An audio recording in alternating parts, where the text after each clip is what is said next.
Kembali lagi bersama saya Syaidana itu dalam obrolan hukum. Kali ini kita akan berbincang-bincang terkait dengan justice collaborator bersama dengan salah satu advokat dari APP Law Firm, yaitu Bang Joseph Panjaitan.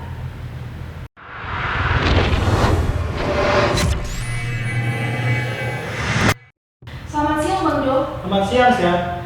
Nah, oke, gimana nih Bang kabarnya hari ini? Baik. Oke, berarti udah ready dong ya Bang untuk memberikan informasi hukum kepada rekan-rekan kita terkait dengan justice collaborator ini Bang? Ready, Siang. Ready. Oke, tanpa berlama-lama lagi nih Bang, langsung kita mulai aja ya Bang. Berkaitan dengan justice collaborator ini, sebenarnya istilah ini bukan istilah yang baru saja kita dengar, namun sudah sangat sering kita dengarkan. Apalagi kalau kita kilas balik terhadap beberapa kasus sebelumnya, justice collaborator ini kembali mencuat setelah pasca mencuatnya kasus tewasnya Brigadir J yang diduga akibat dari adanya baku tembak antar sesama anggota Polri, yaitu Baradae. Ya, betul. Nah, kemudian nih Bang, kalau kita melihat dari perkembangan kasusnya, Baradae ini ditetapkan sebagai tersangka dengan dijerat pasal 338, junto pasal 55, junto pasal 56 KUHP tentang pembunuhan. Ya. Nah, kemudian Baradae juga melalui kuasa hukumnya mengajukan diri sebagai justice collaborator. Iya, gitu. Nah, bertolak dari contoh kasus ini Bang, boleh dong dijelaskan sedikit apa sih yang dimaksud dengan justice collaborator itu sendiri? Oke, baik, Siang. Justice collaborator itu merupakan seseorang yang juga berperan sebagai pelaku tindak pidana yang dilakukan secara bersama-sama atau kejahatan yang terorganisir. Tetapi yang bersangkutan bersedia untuk membantu aparat penegak hukum untuk memberikan keterangan saksi dalam rangka terangnya suatu tindak pidana yang dilakukan oleh pelaku lain yang perannya lebih besar. Nah, justice collaborator itu adalah istilah yang diperoleh dari United Nations Convention Against Corruption atau Konvensi PBB anti korupsi, sehingga istilah ini lebih sering digunakan dalam tindak pidana korupsi seperti itu. Oke, berarti kalau kita melihat dari penjelasan Abang nih, justice collaborator ini biasanya digunakan dalam kasus-kasus korupsi. Iya, seperti itu. Lantas apakah kemudian istilah justice collaborator ini Bang dapat digunakan dalam kasus tindak pidana umum in case ini pembunuhan? Iya. Memang dalam surat edaran Mahkamah Agung nomor 4 tahun 2011 tentang perlakuan bagi pelapor tindak pidana atau whistleblower dan saksi pelaku yang bekerja sama di dalam tindak pidana tertentu, memang dikatakan justice collaborator ini dilakukan terhadap tindak pidana korupsi, narkotika, tindak pidana perdagangan orang, dan tindak pidana pencucian uang.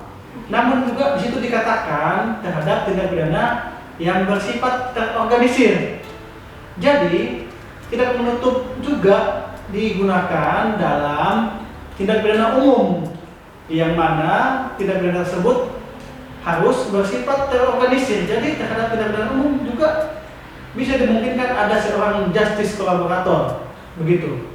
Oke, jadi untuk menyatukan pemahaman kita terlebih dahulu nih Bang, bahwa justice collaborator ini tidak hanya digunakan dalam kasus tindak pidana korupsi, namun dapat pula digunakan dalam kasus-kasus tindak pidana umum dengan catatan bahwa tindak pidana tersebut harus terorganisir. Iya, betul. Oke, kalau begitu Bang, dengan tidak dibatasinya penggunaan istilah justice collaborator ini, kemudian apa sih yang menjadi dasar hukum diberlakukannya justice collaborator dalam sistem hukum di Indonesia? Yang menjadi dasar hukum dari justice collaborator dalam sistem hukum di Indonesia, yang pertama itu adalah Undang-Undang Nomor 13 Tahun 2016 tentang Perlindungan Saksi dan Korban, yang telah dirubah menjadi Undang-Undang Nomor 31 Tahun 2014. Yang kedua, Surat Edaran Mahkamah Agung Nomor 4 Tahun 2011 tentang perlakuan bagi pelapor tindak pidana atau whistleblower dan saksi pelaku yang bekerja sama atau justice collaborator di dalam tindak pidana tertentu. Nah, selanjutnya yang ketiga adalah peraturan bersama Menteri Hukum dan HAM, Jaksa Agung, Kapolri, dan KPK dan juga LPSK tentang perlindungan bagi saksi pelapor yang kerjasama. Begitu sih, itu menjadi dasar hukumnya. Oke, selanjutnya nih Bang, kalau kita melihat bahwa sebenarnya justice collaborator ini sendiri sudah memiliki regulasinya di Indonesia. Ya, betul. Nah, kemudian apa sih yang menjadi syarat agar seseorang dapat menjadi justice collaborator? Ya, seseorang itu menjadi justice collaborator ialah dengan syarat bahwa di dalam tindak pidana itu dia juga sebagai pelaku yang dilakukan secara bersama-sama, tetapi dia itu tidak menjadi pelaku utama. Dia bukan pelaku utama, tapi dia pelaku dan juga bersedia menjadi saksi di dalam perkara tersebut. Begitu. Oke, berarti singkatnya nih bahwa syarat untuk menjadi justice collaborator berkaitan erat dengan peranannya dalam suatu tindak pidana tersebut. Iya, betul. Nah, oke. Kemudian nih Bang, kalau kita melihat bahwa syarat ini kemudian memiliki kaitan yang sangat erat dengan peranannya dalam suatu tindak pidana, bagaimana sih caranya untuk dapat mengajukan diri sebagai justice collaborator dan kepada siapa kita mengajukan permohonan tersebut? Iya, untuk mengajukan diri sebagai justice collaborator seperti yang kita katakan sebelumnya tadi, dia adalah pelaku dan juga bukan pelaku utama. Dia itu mengajukan permohonan tertulis kepada LPSK. Kepada LPSK ini terkait dengan keamanan sebagai saksi pelapor, keamanan keselamatan jiwanya. Nah, yang kedua adalah mengajukan permohonan secara tertulis terhadap penyidik. Selanjutnya ketiga mengajukan permohonan terhadap jaksa penuntut umum. Ya, dan juga yang terakhir mengajukan permohonan secara tertulis terhadap majelis hakim yang menangani perkara tersebut. Jadi itu yang menjadi cara-cara untuk mengajukan permohonan sebagai justice collaborator. Oke, berarti dengan singkatnya bahwa untuk pengajuan permohonan ini harus diajukan kepada LPSK, kemudian diajukan kepada penyidik, jaksa penuntut umum, dan kepada majelis hakim. Ya, betul. Nah, terkait dengan hal bahwa ketika seseorang sudah bersedia untuk menjadi justice collaborator nih Bang, pastinya negara wajib memberikan perlindungan hukum dan sudah sepatutnya nih diberikan sebuah penghargaan. Nah, kalau berdasarkan sudut pandang Abang sendiri, bagaimana sih Bang untuk bentuk dari perlindungan hukum dan juga penghargaan yang dapat diberikan kepada seseorang justice collaborator itu sendiri? Oke. Terhadap seseorang yang mengajukan diri menjadi justice collaborator, ketika permohonan tersebut disetujui, maka negara dalam hal ini LPSK harus memberikan perlindungan hukum terhadap keselamatan jiwa dari seorang justice collaborator ini, karena peranan dia sangat besar atau cukup signifikan dalam membantu penegak hukum untuk mengungkap agar terangnya suatu tindak pidana. Jadi supaya dia lebih tenang dan nyaman dalam memberikan keterangan yang sebenar-benarnya, dia harus memberikan perlindungan atau jaminan keamanan terhadap keselamatan jiwanya. Nah, terkait penghargaan terhadap seorang justice collaborator, ketika memang permohonan tersebut dikabulkan oleh majelis hakim, maka majelis hakim harus memberikan keringanan hukuman dalam penjatuhan pidana terhadap seorang justice collaborator. Itu yang menjadi penghargaan. Dan juga ketika dia menjalani pidana di dalam lembaga pemasyarakatan, dia harus memberikan revisi khusus terhadap seorang justice collaborator tersebut sebagai suatu bentuk penghargaan terhadap orang yang sudah mau jujur dan juga membantu penegak hukum dalam mengungkap suatu tindak pidana agar menjadi terang, dan juga membantu penegak hukum dalam hal mengungkap pelaku lain yang perannya lebih besar lagi, seperti itu. Oke, berarti kita pahami bersama terlebih dahulu bahwa poinnya penghargaan yang dapat diberikan oleh negara kepada justice kolaborator ini sendiri, yaitu berupa keringanan hukuman dan juga remisi, seperti itu ya Bang? Iya, betul.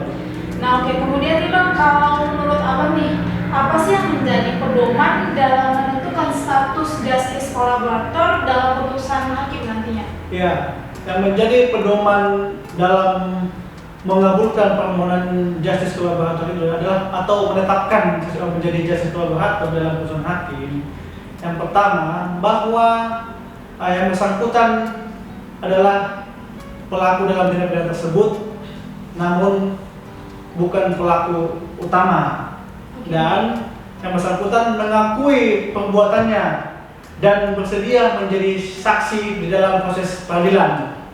Yang kedua, bahwa jaksa penuntut umum dalam surat tuntutannya menyatakan yang bersangkutan telah memberikan keterangan dan bukti-bukti yang cukup signifikan, sehingga penyidik dan penuntut umum bisa mengungkap tindak pidana tersebut secara efektif dan mengungkap keterlibatan pelaku lain yang perannya lebih besar dalam tindak pidana tersebut. Itulah yang menjadi pedoman dalam menetapkan seseorang menjadi justice kolaborator. Oke, ini mungkin akan menjadi suatu pertanyaan terakhir dan menjadi suatu pertanyaan yang sangat menarik. Ya. Nah, kalau berdasarkan pengalaman Abang sendiri nih sebagai advokat, apakah Abang pernah mendampingi seorang pelaku tindak pidana yang kemudian mengajukan diri sebagai justice kolaborator, Bang? Iya. Selama saya menjadi advokat atau pengacara, saya pernah sekali punya pengalaman mendampingi seorang pelaku, tersangka atau terdakwa yang mengajukan diri sebagai justice kolaborator. Pada saat itu memang klien kita ini adalah seorang pejabat pembuat komitmen yang disangkakan atau didakwakan sebagai pelaku tindak pidana korupsi atau suap pengadaan bansos COVID-19 di Kementerian Sosial. Saat itu dia pertama kali ditetapkan menjadi tersangka. Saat itu tersangka lain belum ada, sehingga dia mengajukan diri sebagai justice kolaborator, sehingga dia bisa membantu penyidik mengungkap keterlibatan pelaku-pelaku lain yang perannya lebih besar lagi. Nah, sehingga saat itu penyidik dan penuntut umum bisa menetapkan pelaku-pelaku lain menjadi tersangka juga terdakwa. Jadi atas kesaksian daripada klien kami ini dulu dan juga bukti-bukti yang signifikan yang diberikan, sehingga memang majelis hakim juga menyatakan atau mengabulkan permohonan klien kami ini sebagai justice kolaborator. Alasannya memang bahwa penuntut umum dalam surat tuntutannya menyatakan bahwa terdakwa ini telah membantu penegak hukum, dalam hal ini penyidik, penuntut umum, dalam mengungkap keterlibatan pelaku lain yang lebih besar lagi perannya, yaitu dalam hal ini atasannya sendiri di Kementerian Sosial tersebut.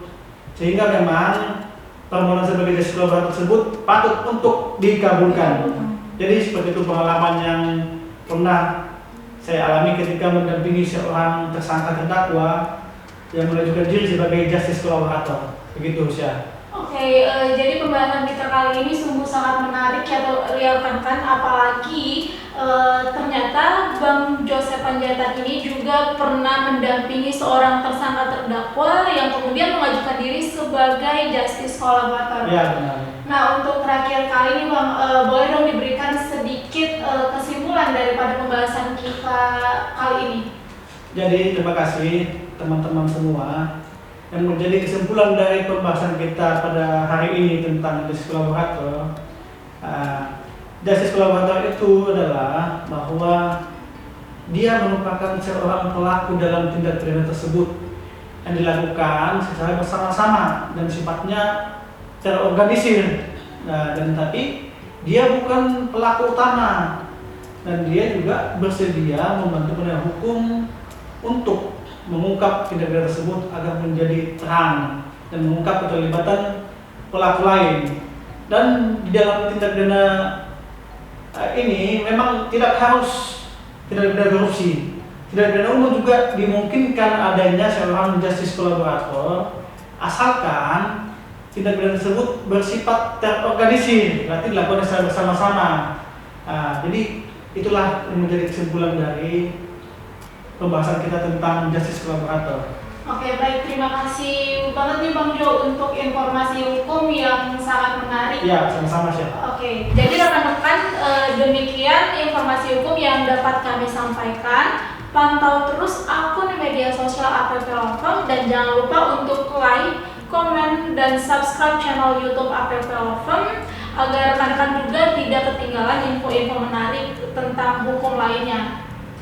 Ubi Societas, Ibius, terima kasih.